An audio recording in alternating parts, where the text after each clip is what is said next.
Hello, Louanne. How are you? Thank you for coming on to Live Like an Acrobat podcast. Good. Thank you. Thank you for having me. Absolutely. Listeners out there, my guest on today's podcast is Louanne Madorma. Louanne Madorma has a diverse and accomplished background, including dance, choreography, direction, musical theater, project development, creative producing, and casting, all of which gives her a unique perspective and 25 years of experience in all aspects of the entertainment industry. Her approach to business has always been to build relationships, constantly learn, evolve, and understand the artist and the client. She founded Madorma Casting, and her vast contacts over the years have become a network allowing her to bring the most collaborative and uniquely talented creative teams and cast together. Her casting and producing credits encompass Broadway, circus arts, film, television, live arena tours, theater tours, and more. Her energy is boundless, and she especially enjoys the challenge when a project is difficult to cast. Some of her credits include working with America's Got Talent, Radio City Music Hall, the Super Bowl, Reve, The Dream, Kelly Clarkson, Hugh Jackman, Cher, Martina McBride, Mannheim Steamroller, John Fogerty, Westlife's Reunion Arena Tour, Paramount Pictures, Fox Searchlight, John Cicada, Rachel York, Troika Entertainment, Norwegian Cruise Lines, numerous musical theater shows, Gold's Over America Tour featuring Simone Biles, and most recently for Awakening in Las Vegas and for Madonna. Wow. That just says I'm old. Like when people like look at my resume, I'm like, I've just been around for a while. That's all. Yes. You know, a lot has been in the game. It's just magnificent. And listeners out there, that is just a portion of what Luann has done. You've done. My gosh, your resume is just, it goes on, and you are just phenomenal. I'm so happy to finally meet you, Luann. We were speaking before the podcast that we have a lot of friends and mutual friends in common, but we've never actually met. And I thought that you would be wonderful, especially because we are spotlighting a lot of Las Vegas right now with my other series, which is Circus Cities for Circus Talk. And so I thought it would be great to be able to delve into your knowledge, your vast knowledge in terms of casting, executive producing. I love that you're also very involved in the gymnastics scene, which is amazing, and that's an environment that I come from very strongly as well. I think that it's phenomenal. Simone Biles is getting back into competition this year, so fingers crossed. Maybe there's going to be a Golds Over America tour part two that you Yeah. will be working on and casting. And yeah, how was that? How was working Uh, with that you tour? that was phenomenal, of course. She is obviously an incredible athlete. More, um, more of a special athlete than I think I've ever seen in any sport in terms of her, just her ability. But her mind, for someone her age, her mind is even more incredible than her physical ability, Mm, because when you have to overcome something like she had to overcome, and the way that she dealt with it and accepted it, and when you are, I would imagine, when you're in the spotlight, you have a lot of people trying to help you navigate that situation. And Simone is someone who listens to her own voice. She's very grounded. She's just a solid, beautiful human being, and understands that if she's honest, it's relatable and it's helpful. And ultimately, more important than a gold medal, and more important is the message that she's out there to help kids. The amount of parents and children that wrote after that tour to say, we thought we were coming to just see gymnastics, which is enough, and that the inspiration that their kids felt, the conversations that it started. Like, she's just really a remarkable human being, and that was a blessing to be a part of that tour. And I would always be honored to be near her or a part of anything. And that whole gymnastics community was something that I never expected to be a part of, really. And the way that community just embraced me, and I learned so much. I'm one of those. I'll talk a lot. That's what you'll learn about me. um, you read that resume, and I sit here thinking, and I'm like, I was, I was a marginally talented dancer. I was a dancer in musical theater when I was very young, and I was always the most expendable person in the cast because I was not the most talented and I didn't sing. So I was like that token one dancer that could do a walkover or do some kind of acrobatic trick. And because I knew, and I never wanted to be in the front, and I wouldn't have been anyhow, but because I knew maybe that I was expendable, I wanted to learn all that I could. And the people that I've had in my life embrace me and teach me and take me under their wings has given me the opportunities that I have today. So I look at this podcast and I look at what you're doing for your community, and just allowing people to relate to. It's oftentimes young people don't even know what they want to do, or they don't know how to get there. They don't know the steps, and they don't realize that every small step is a step in the right direction. I tell my son all the time, don't worry about what you want to do. Just figure out what you don't like. And, and then to do little things that will lead you on the path. If you just keep doing things that you like, ultimately it leads you. And if you're willing to work hard and do things for free, I really believe in donating your time. And because it's a free education, so I'm jumping all over the place, but I do feel strongly that podcasts like yours and are a way to help get the message out there that I have one of the most incredible careers. I'm so lucky. And I have these incredible lifetime friends that I've met through work. And it's really doable, and people just don't know the first steps to take. And there's so many multiple routes to do what I do. And the only reason that I've been successful is because I don't do one thing. People will say, "Oh, I want to be a casting director." And I say, "Well, you're not going to work enough." That's a very hard, it's a niche position. I was very fortunate.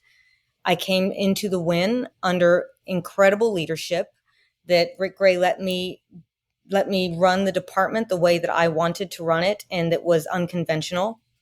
And he helped support me in building relationships.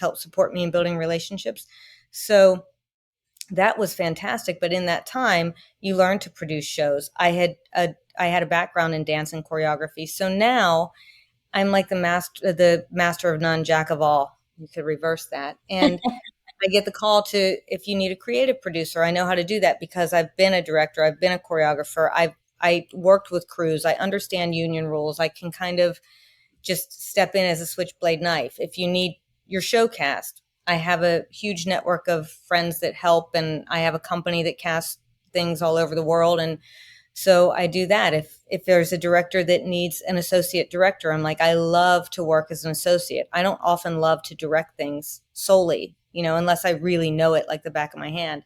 So the more diverse you are in skills, the more work comes. I think I went that's off on a tangent. Well, this is an education, Luann, which I fully, fully, fully appreciate. And like what you said, this is why I created the Live Like an Acrobat podcast, because I wanted to fuse the worlds that I've been in. I was heavily a part of USA Gymnastics for years, and participating at a very high level. talk about talk about accolades. And and from a niche sport, like I was fortunate that I got included in all of those Olympic things, and I did a lot of firsts for acrobatic gymnastics. But we also too had to find our own way, and I'm also grateful for that, because had I maybe just been not just been, but been an artistic gymnast, I maybe wouldn't have segued into circus in the way that I did, because it wasn't the norm as much as it is now. And that's what I love. That's what I love about Simone and about so many others that are in this generation too, is because they know that the possibilities are really endless and they're really boundless, and that you can take that skill and that talent. And so that's what I wanted to teach through the podcast, and also too the business side of the circus industry, of the performing arts industry, which I feel there is usually a lot of that that's left out. There is an arithmetic to things. There are things that you could do or that you should do, and most oftentimes, a lot of people are kept out of those conversations, which I have seen people that could have maybe gone further, or maybe they, had they known a little bit more, they would have stayed in the industry a little bit longer. And I want those connections to be available so that they know who is a Luann. And so, they know that you produce that tour. So many times, too, people don't know who has been a part of these wonderful and brilliant productions. If you're not very closely associated, and you wouldn't know that that person also exists in this other world, Yeah. which could very much benefit you in ways that you didn't know, or maybe not benefit you now, but benefit you in the future.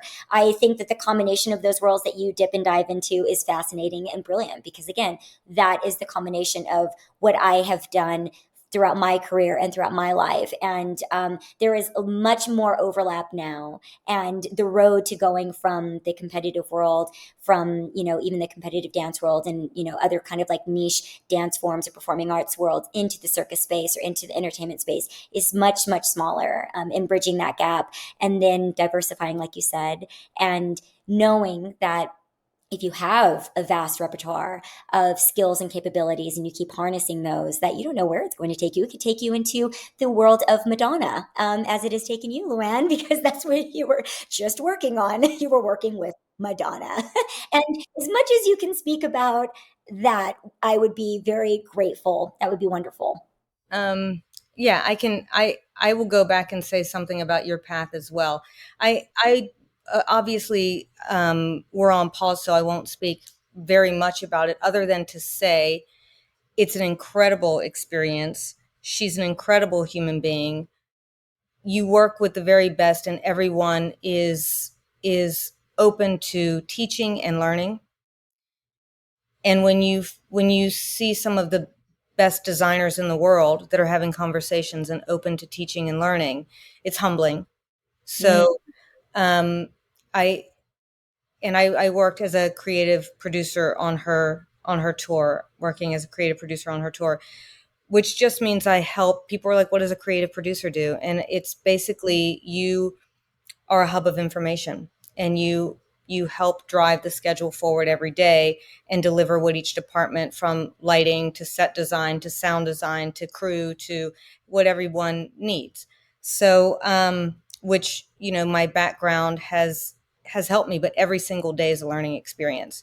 And every show, whether it's a live event, a concert, it's Super Bowl, everything's different. So you learn different techniques, different methodologies, and um, ultimately grow in every project, which is something that I really enjoy doing.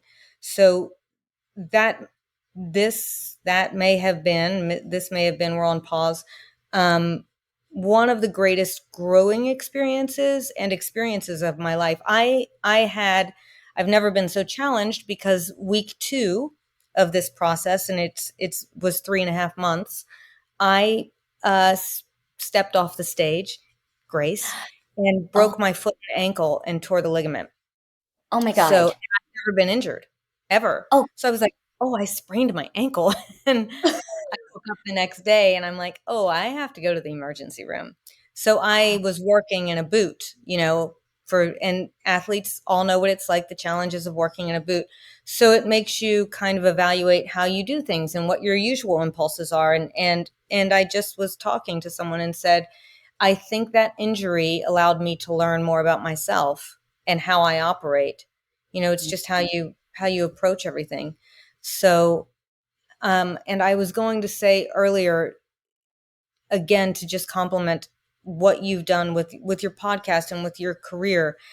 When I started at Reve, I had not worked with athletes, and I had the unique opportunity to really get to know these kids and to listen to their stories. They start gymnastics at 3 or 4 or 5, and you go through your life with your set of friends and your circumstances. Oftentimes they'll go to university and join, so they go into university and they never have that uneasy, I don't belong feeling, because they're going into a team again.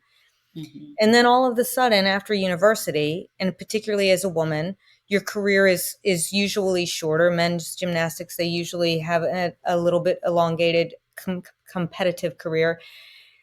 It's the first time they're kind of facing the world without a group, right? So other people do it at different stages in their life, and it's also become so much a part of their identity. I'm a Mhm. gymnast. that it's a real struggle. It was a real struggle for some people. And so to be able to get that messaging across, that you can use that skill set, and you can always, I always would say to people, you can always be a lawyer. You can't always do, people can't do what you do. It's such a rare gift, and you can expand on that gift. And then what happens is when you get into these shows, these artists cross-pollinate skills and they teach each other. So I watch gymnasts come out beautiful dancers. Chelsea Bakken, like, she was this great gymnast and she came into the show and just grew into this beautiful artist. And I Mm. watched them learn hand balancing skills, and I watched them learn bankin, and then I watched them learn ballroom dancing. So the way that I took that path in my career and learned different things, if you're an athlete, you can do this, you can use the same kind of thought process and learn different skill sets. And it just makes you so much more valuable and marketable and castable. So there's that. Cast. A very, very important word. I did want to cycle back around to Madonna because I had a connection there that I wanted to speak about because we're talking about the both worlds and how they mesh. My tour manager when I did both my Olympic tours was previously Madonna's tour manager. Do you know Lonnie? Really? Yeah. What's I what's don't think, the I don't think he works with Madonna now. I don't know when his last tour was. The last time I saw him on tour with Madonna was probably about I think 9 years ago when her last tour was, something around okay? there.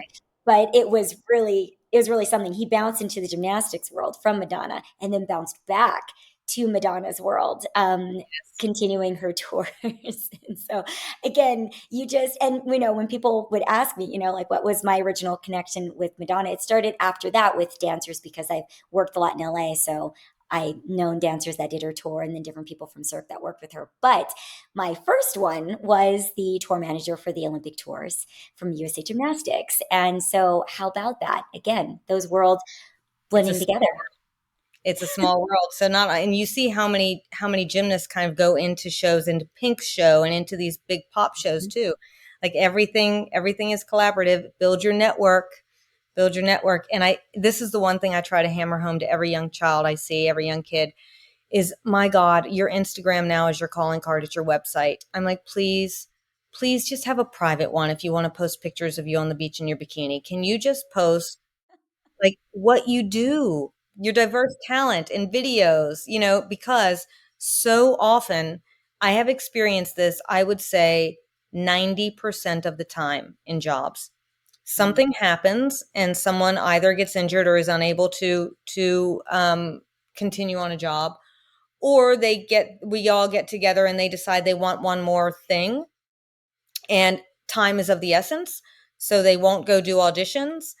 We sit around. I say fish where the fish are. The good artists. So you ask people, do you have great friends that you've worked with, because they've probably gone through the audition process. And Instagram. Every artist I know goes through Instagram and starts looking for gymnasts and dancers. And so your Instagram, anything that you put out there on the internet is such a representation. It gets you jobs. And it's, the more professional you can be and have demo reels, and they don't, often people get stuck in, I say, paralysis by analysis. They think it's not good enough. They don't put it out there because it's not good enough. It's not perfect. And it's all you need is, one little clip of 20 seconds, one little clip of 30 seconds.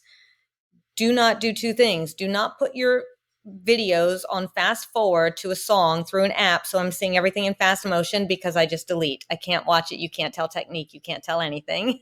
And do not edit just the tricks together. You want to see the full routine. You want to see how you get your transitions are more important than the tricks most of the time.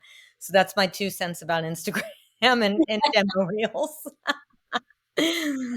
That is golden. Listen up because, again, times change and you have to keep up with the times if you want to stay in a business that's ever evolving. And again, it comes down to those very simple things. Is someone going to delete your video before they even see it or not? And you could be the perfect person for the role. And you just don't have that sequence properly, you don't have something a little bit right, and you will not be seen. I have seen and heard of that many, many times. And how sad it is that person like missed out just because they were misguided, or they did not know just how they should present themselves, or they didn't have the materials on hand, which I think is also really important. Have that stuff with you. You never know how quickly someone's going to contact you, and people will say, "Oh, I only have that on my laptop. I don't have that. I don't have that through email, or I don't have that as an accessible link." I mean, I hear it all the time, and that could be the seconds between a casting director dealing with you or switching over to somebody else and them getting that job. You Yep. never know. I know it sounds mean, but there's so many people that come in, and there's YouTube and Instagram, just, you know, and it just sometimes I go on YouTube and I find people and I'm thinking, I just contact them cold. They haven't even auditioned for what I'm looking for. So it's really important what you put out there, and how you represent yourself on social media. How did you find casting for Awakening? Awakening is the newest show in Las Vegas. It's at the Wynn. It took over for Reve, which everyone loved Reve. So we were all very much looking forward to what would be the next beautiful show from Wynn. And it has gone through some changes recently, right?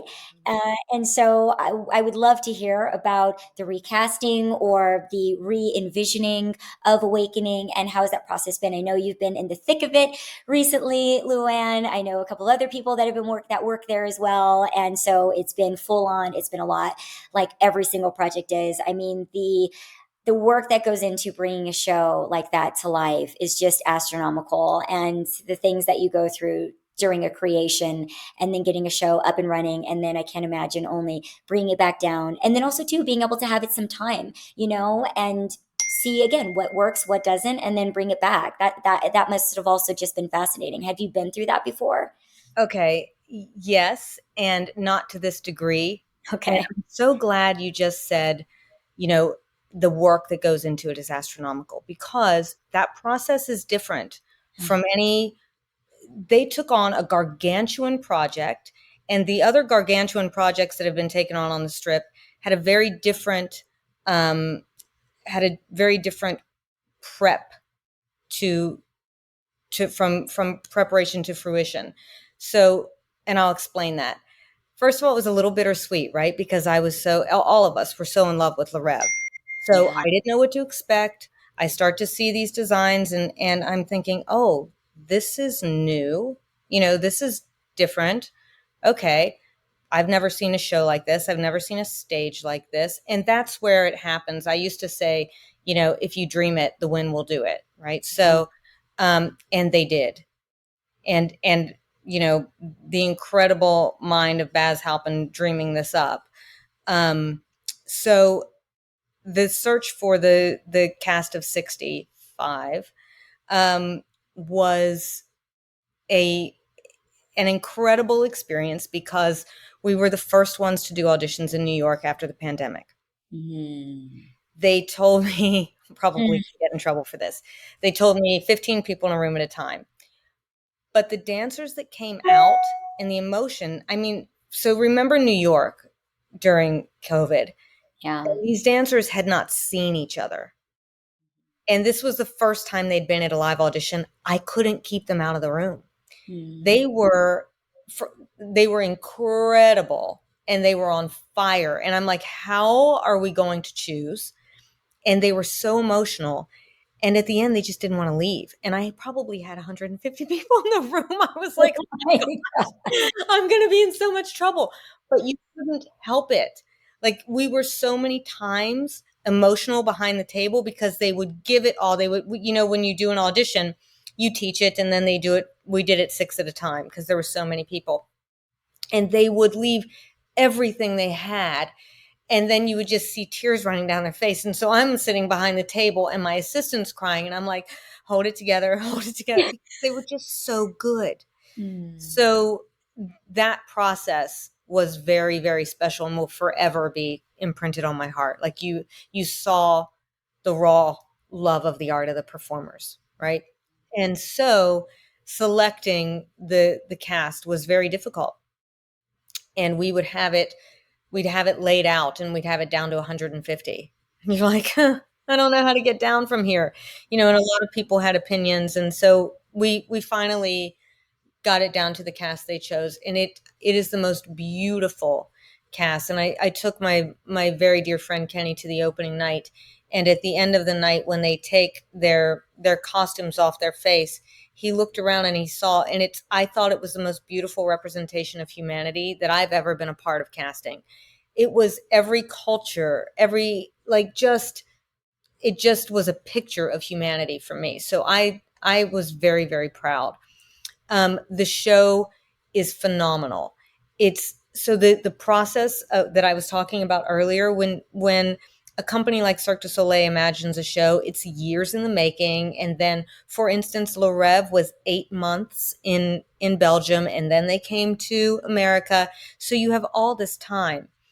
Awakening did not have all that time. They gave themselves a very ambitious schedule to do something. And the other thing is Cirque du Soleil pools, and even Reve created its own tableaus, but they were pulling from skill sets and things that they had seen. Awakening was, you had to bring imagination to life for the very first time. So to take on a feat like that, and then you have to put it up to see it. So they put it up, they saw it. It's fantastic. It is a spectacle like you'd never seen before. And they talked, and they felt like it needed a little bit more human performance. They felt like they wanted to cultivate the story a little bit more, but not make it too much of a play. They went down for, I think, 6 weeks. And I was honestly like, I don't, I've been in this business for years. I don't know what you're able to accomplish in 6 weeks, because it's not a lot of time to make big changes like that, because you're talking about automation that takes so much time code, engineering, everything. To make a change in a show takes a lot of time, and the general audience never understands that. So I went away, I'm doing my job, I come back, and I went to see it, and I couldn't believe the change in the work that had been done. I went and saw it again the next night. I'm like, I have to come back and see this again. It's phenomenal. And it keeps its promise, so it was so nice to see acrobatics integrated into it, but it doesn't look like acrobatics at all. It looks like the scene is moving and growing in a very different way than I've ever seen before. The restructuring of the show, I was very, very proud of being a part of it. I was proud of the creative team. And I just got on the phone and said, I don't know how you guys did this. I mean, and it is one of a kind. That stage is glass, and it moves in all these levels, and they really just re-cued the show as well. So the scenery is also a living element in the show now, and it also has a personality, which I've never seen before. The costume design is off the charts. It's just phenomenal. So, I mean, I strongly suggest people go see it. I think, and if you remember, it's so hard when you launch something new. Reve had a very hard time off the blocks. Reve got a lot of criticism out of the gate, and people forget that. And everybody wants to come in and be a critic, and you're like, Reve is amazing. Just give us a minute. You know what I mean? So I think every new show goes through a little bit of those growing pains. It's very normal. But I think I'm actually really excited to recast, because of course I want everybody to stay. But now when I see artists, I'm like, oh, now I know what it is too. Because remember, I go out to cast it, and none of us have seen it. We don't know. Now that it's out there and I have a very clear picture, I know, oh, if you get this kind of artist, they can add this to that scene as well. So, and Baz Halpin is the most collaborative, smart director. So, I will send him someone's Instagram, for instance, and he will send me someone's Instagram, and, and just talk about, and the other thing is, like I talked about with Madonna, when you're in a world where it is the top creators in the world in one place, the best of the best. I mean, it's insane what comes out of that. The cultivation of sound, like Peter Hylinski with the sound design in that room. It's a hard room to do sound in. So it's I highly recommend people see it. And I'm very excited to introduce performers to the show. Oh, magnificent. I'm so happy for you, Luann. I think it's amazing that you were there from the beginning and then you're there during these different iterations of Awakening. I think that's probably a very special opportunity to be in that position. Sometimes people do projects, they leave them, and then other people come in and they are the ones that take them to a different, a different place or are a part of that stage or that project. And you're not always able because maybe you're not always available in that way to be able to do it as well. So I think that's really unique and fascinating. I just wanted to ask you one more question. We're at the very last 1 minute of the podcast. Luann, thank you so much for all this brilliant knowledge. What do you want us to take away from this episode in terms of all of the unique and brilliant hats that you wear in this business? Oh, well, two things. Anything is possible, because for me to have the opportunities that I've had, anything is possible. So for the audience that's listening in that wants to kind of have a career that's in this field, this podcast is about Las Vegas, and for the Wynn to take on a project and again start to change the entertainment landscape of this town is incredible, because I think it does change the entertainment landscape to put on a brand new huge production show that is not Cirque du Soleil, that is like nothing else you'll see in the world with the technology. I think that's a phenomenal kind of gem in the city. And I would just happy to help this community any way I can forever and ever. That's brilliant. Thank you so much, Luann. You're welcome. The Live Like an Acrobat podcast is also available on Circus Talk, the inclusive, independent, and international online network for the circus industry. Circus Talk's mission is to create a level playing field for this industry and democratize access to information. Until next time, everyone, thank you so much for tuning in. We had an amazing guest. This was spotlighting Las Vegas and the brilliance of Luann. Take care.